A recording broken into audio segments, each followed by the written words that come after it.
Nama saya Rusdi Rega Hidayat, NIM T 2018-368. Saya dari kelompok 3 sebagai pemateri pembuka. Di sini saya akan menjelaskan tentang kepemimpinan menurut Al-Quran dan Hadis. Pada dasarnya, setiap manusia itu adalah pemimpin. Dan setiap pemimpin itu akan dimintai pertanggungjawaban atas apa yang dipimpinnya.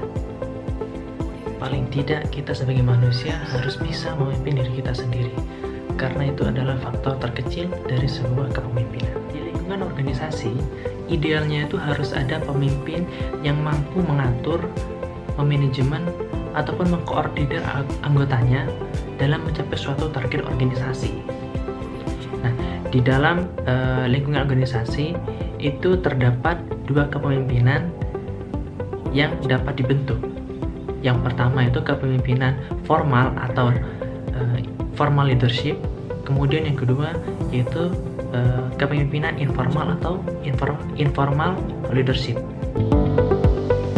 Jadi, kepemimpinan secara formal itu dapat terjadi apabila di lingkungan organisasi tersebut kedudukan pimpinan itu ditentukan oleh suatu proses seleksi atau penunjukan.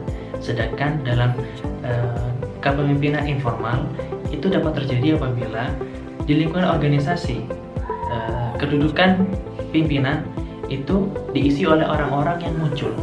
Dalam artian orang-orang ini memiliki sebuah kecakapan khusus dalam mengatur atau memanajemen sebuah organisasi, sehingga dirasa mampu untuk menyelesaikan persoalan organisasi dan memenuhi kebutuhan anggota organisasi tersebut.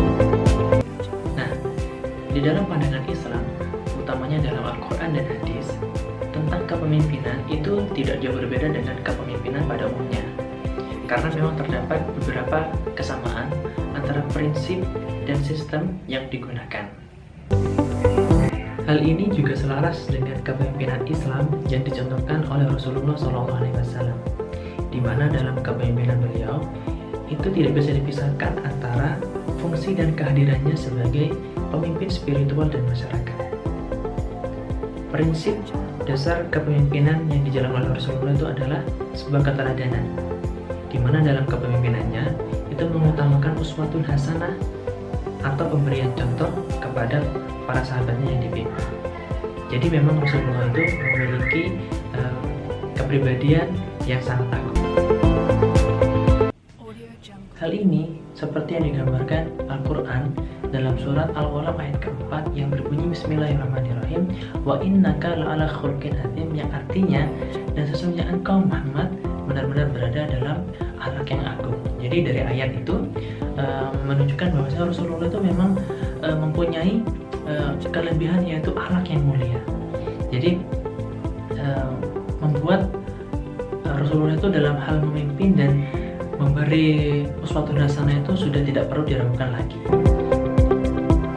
Nah, selain di dalam Al-Quran, Rasulullah SAW juga mengingatkan kita sebagai manusia itu dalam hadisnya agar tetap menjaga amanah yang diberikan kepada kita untuk kita emban. Jadi ketika seorang itu sudah diberi kepercayaan untuk menjadi seorang pemimpin itu, maka secara otomatis itu akan menjadi sebuah amanah yang akan dipertanggungjawabkan di dunia maupun di akhirat kelak, seperti itu. Seperti hadis kullukum ra'in wa kullukum mas'ulun an ra'iyati. Jadi artinya setiap dari kalian itu adalah pemimpin, dan setiap pemimpin itu akan diminta pertanggungjawaban atas apa yang dipimpinnya. Hadis riwayat Bukhari Muslim.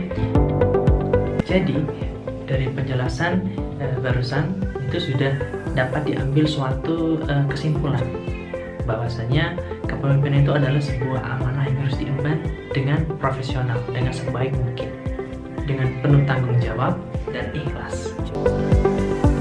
Jadi kepemimpinan itu adalah uswatun hasanah dalam bertindak yang seadil-adilnya. Oke, cukup sekian penjelasan dari saya. Semoga bisa bermanfaat untuk kita semua. Akhir kata, mohon maaf. Assalamualaikum warahmatullahi wabarakatuh. Assalamualaikum warahmatullahi wabarakatuh. Saya Elza Ainun Rozrahman Zamilanda akan sedikit membacakan hadis tentang kepemimpinan. Baik, langsung aja ke kullukum ra'in wa kullukum mas'ulin ra'iyatihi. Kalian semua adalah pemimpin yang akan dimintai pertanggungjawabannya atas kepemimpinannya. Kepemimpinan apa yang dimaksud? Kenapa kita semua disebut pemimpin? Ya, kita adalah pemimpin bagi diri kita sendiri. Bagaimana kita mengatur diri kita, bagaimana kita mengelola diri kita agar kita dapat menuju jalan yang benar dan jalan yang diridhoi oleh Allah. Dan semua apa yang kita lakukan akan diminta pertanggungjawabannya kelak di akhirat oleh Allah Subhanahu wa Ta'ala. Al-imamu ra'in wa mas'ulin ra'iyatihi. Penguasa adalah pemimpin dan akan dimintai pertanggungjawabannya atas kepemimpinannya. Jangan dikira enak jadi pemimpin dalam suatu organisasi, karena semua yang dilakukan oleh pemimpin ini, semua yang dilakukan oleh pemimpin ini dan semua yang diputuskan oleh pemimpin ini akan dimintai pertanggungjawabannya atas kepemimpinannya kelak nanti di akhirat. Farajulun ra'in fi ahlihi wa huwa mas'ulun ra'iyatihi. Suami adalah pemimpin di dalam rumah tangga dan akan dimintai pertanggungjawabannya kelak di akhirat. Wal mar'atu ra'in fi baitil zawjiha wa mas'ulin ra'iyatuha. Jangan enak juga jadi seorang perempuan, karena perempuan adalah pemimpin di dalam rumah suaminya. Wa khadimu ra'in fi hali sayyidihi wa mas'ulin ra'iyatihi. Dan pendamping adalah pemimpin di dalam hal harta sang sayyidnya. Bagaimana dia menjaga harta sayyidnya, itu akan diminta pertanggungjawabannya kelak di akhirat. Kullukum ra'in wa mas'ulun ra'iyatihi. Dan semuanya adalah pemimpin dan akan dimintai pertanggungjawabannya kelak di akhirat. Assalamualaikum warahmatullahi wabarakatuh. Perkenalkan, nama saya Nur Asia Hasanah, NIM T20183065. Di sini saya menjadi presentator ketiga akan menjelaskan tentang kisah-kisah kepemimpinan Islam dalam Al-Quran dan Al-Hadis. Dalam Al-Quran, kita sering membaca surat Ali Imran. Dalam surat ini, kita menemukan ayat 159 yang berisi tentang sifat-sifat kepemimpinan. Yang sebagaimana ayatnya berbunyi, A'udzu billahi minasyaitonir rajim. Bismillahirrahmanirrahim. Fabima rahmatin minallahi linta lahum walau kunta faddan walidal qalbi lanfaddu min hawlik fa'fu anhum wastaghfir lahum wasyawirhum fil amr. Fa'idha azamta fatawakkal 'alallah, innallaha yuhibbul mutawakkilin. Yang artinya, maka sebab rahmat dari Allah, engkau bersikap lemah lembut kepada mereka. Seandainya engkau bersikap kasar, mereka pasti pergi meninggalkanmu. Maafkanlah mereka, mohonkan ampunlah untuk mereka. Ajaklah mereka bermusyawarah dengan aspirasi mereka dalam segala perkara. Jika engkau sudah berketetapan hati, bertawakallah engkau kepada Allah. Sungguh, Allah mencintai orang-orang yang bertawakal. Berdasarkan ayat yang saya bacakan barusan, pemimpin haruslah memiliki karakter sebagai berikut. 1. Lemah lembut. 2. Tidak kasar dalam ucapan dan perbuatan. 3. Siap memaafkan kesalahan orang lain. 4. Selalu memohon ampunan untuk rakyatnya yang berbuat dosa. 5. Siap mendengarkan aspirasi rakyat.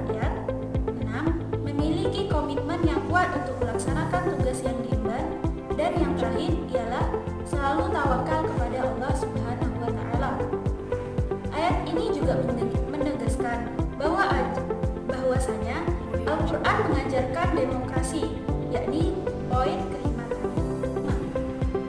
Bahkan dalam beberapa kitab tafsir dijelaskan bahwa pemerintah musyawarah ini bukan karena Nabi Muhammad membutuhkan pendapat orang lain, tetapi lebih karena untuk menjaga perasaan orang lain agar tetap merasa dihargai dan dihormati. Perintah bermusyawarah ini mengandung pendidikan bahwa Nabi Muhammad menginginkan agar orang-orang meniru sikap beliau dalam menyelesaikan segala urusan publik, yaitu harus melibatkan banyak orang dan mendengarkan aspirasi orang lain. Dalam kasus tertentu juga, meski tidak membutuhkan pendapat orang lain, Nabi Muhammad tetap mengajak mereka bermusyawarah. Aisyah radhiyallahu anha bahkan pernah berkata, "Aku tidak pernah menemukan orang yang sering mendengarkan aspirasi orang lain atau bermusyawarah selain Rasulullah SAW."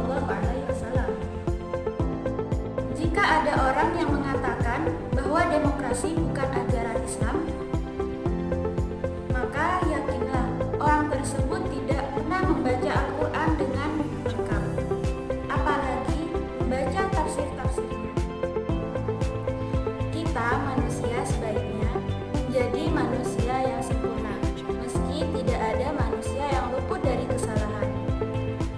Dan juga sebaiknya kita sebagai manusia bisa mencontoh kepemimpinan apa yang telah dilakukan oleh Rasulullah SAW, seperti bersabar, bermusyawarah, dan lain sebagainya.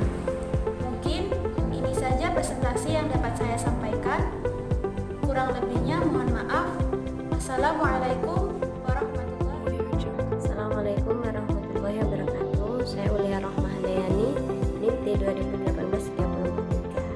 Di sini saya akan sedikit menjelaskan tentang kepemimpinan pendidikan Islam. Nah, kepemimpinan merupakan topik utama yang akan kita bahas kali ini. Kehidupan manusia di dunia ini pada hakikatnya adalah pemimpin yang akan dimintai pertanggungjawaban atas kepemimpinannya. Manusia sebagai pemimpin minimal mampu memimpin dirinya sendiri, memanage dirinya sendiri agar kehidupannya menjadi terarah. Pemimpin mempunyai arti kata yang pertama mengarahkan, yang kedua membina, mengatur, menuntun, dan mempengaruhi. Seorang pemimpin harus bisa aktif, membuat rencana-rencana, membuat program, dan mampu mengkoordinasi dan memimpin pekerjaan untuk mencapai tujuan.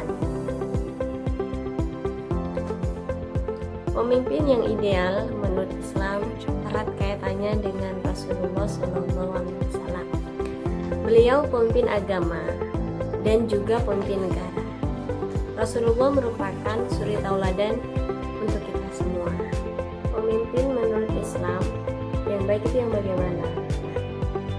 Pemimpin yang baik menurut Islam itu pemimpin yang mempunyai sifat yang pertama siddiq, jujur.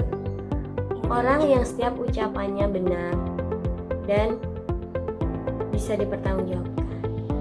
Kejujuran adalah syarat utama sebagai pemimpin. Nah, yang kedua adalah amanah, terpercaya. Harus memiliki seorang pemimpin yang memiliki sifat amanah. Pemimpin akan senantiasa menjaga kepercayaannya. Yang ketiga, tabligh. Yang keempat, fatwanah, cerdas. Di sini jelas, seorang pemimpin harus memiliki kecerdasan di atas rata-rata bawahannya atau karyawannya. Seorang pemimpin juga harus mempunyai pengalaman lebih, karena seorang pemimpin nantinya akan membantu, akan menyelesaikan masalah yang ada di dalam suatu pendidikan, lembaga, organisasi, atau perusahaan. Jadi pemimpin itu wajib memiliki kecerdasan yang lebih dibandingkan dengan bawahannya. Bismillahirrahmanirrahim. Assalamualaikum warahmatullahi wabarakatuh. Saya Zulfa Safinatul Jannah, NIM T 2018-3080. Saya di sini akan melanjutkan presentasi dari presenter sebelumnya. Saya di sini akan menjelaskan tentang perbedaan kepemimpinan pendidikan dan kepemimpinan pendidikan Islam. Menurut D.E. M.C. Farlan mengemukakan bahwa kepemimpinan pendidikan adalah suatu proses di mana pimpinan dilukiskan akan memberi pengaruh kepada orang lain. Sedangkan menurut J.M. Privner mengemukakan bahwa kepemimpinan yaitu seni mengkoordinasi dan memberi arahan kepada individu atau kelompok untuk mencari sesuatu yang diinginkan. Dari beberapa pengertian kepemimpinan di atas dapat diartikan bahwa kepemimpinan pendidikan merupakan proses mempengaruhi, menggerakkan, dan mengkoordinasikan individu dalam sebuah lembaga untuk mencapai tujuan pendidikan. Sedangkan kepemimpinan pendidikan Islam yaitu lebih kepada bimbingan terhadap pertumbuhan jasmani dan rohani yang menurut ajaran Islam dan tidak lepas pula dari ajaran Rasulullah. Dari pengertian kepemimpinan pendidikan dan kepemimpinan pendidikan Islam, terdapat perbedaan jika kepemimpinan pendidikan lebih ke pendidikan yang bersifat umum atau sebuah pemimpin yang memimpin di lembaga pendidikan umum. Sedangkan dalam kepemimpinan pendidikan Islam itu lebih kepada pimpinan yang memimpin di sebuah lembaga pendidikan Islam yang lebih mengarah kepada sunnah Rasul yang lebih agamis dan religius. Demikian pemaparan dari saya mengenai perbedaan kepemimpinan pendidikan dan kepemimpinan pendidikan Islam. Untuk selanjutnya akan dilanjutkan untuk presenter selanjutnya. Sekian dari saya. Wassalamualaikum warahmatullahi wabarakatuh. Assalamualaikum warahmatullahi wabarakatuh. Nama saya Nurul Dirodiah, NIM T 2018-3060. Baiklah, di sini saya akan menjelaskan sedikit tentang makna dan peran kepemimpinan dalam Islam. Makna kepemimpinan. Hal senada sebagaimana ditemukan Nanang Fatah bahwa pemimpin pada hakikatnya adalah seorang yang mempunyai kemampuan untuk mempengaruhi orang lain di dalam kerjanya dengan menggunakan kekuasaan. Sedang kekuasaan adalah kemampuan untuk mengarahkan dan mempengaruhi bawahan sehubungan dengan tugas-tugas yang harus dilaksanakannya. Peran kepemimpinan. Dan seorang pemimpin yang baik dapat disimpulkan menjadi 13 macam. 1. Sebagai pelaksana, 2. Sebagai perencana, 3. Sebagai seorang ahli, 4. Mewakili kelompok dalam tindakannya keluar, 5. Mewakili hubungan dalam anggota kelompok, 6. Bertindak sebagai pemberi ganjaran atau ujian dan hukuman, 7. Bertindak sebagai wasit dan penengah, 8. Merupakan bagian dari kelompok, 9. Merupakan lambang kelompok, 10. Pemegang tanggung jawab para anggota kelompoknya, 11. Sebagai pencipta atau memiliki cita-cita, 12. Bertindak sebagai seorang ayah, 13. Sebagai kambing hitam. Nah, mungkin itu saja yang dapat saya sampaikan, kurang lebihnya mohon maaf. Assalamualaikum warahmatullahi wabarakatuh. Assalamualaikum warahmatullahi wabarakatuh. Nama saya Kirana Septianista, NIM T 2018-3047. Saya sebagai pemateri terakhir dari kelompok 3 akan melanjutkan penjelasan materi dari pemateri sebelumnya. Yang akan saya bahas di sini adalah tentang prinsip dan karakteristik kepemimpinan pendidikan Islam. Jadi,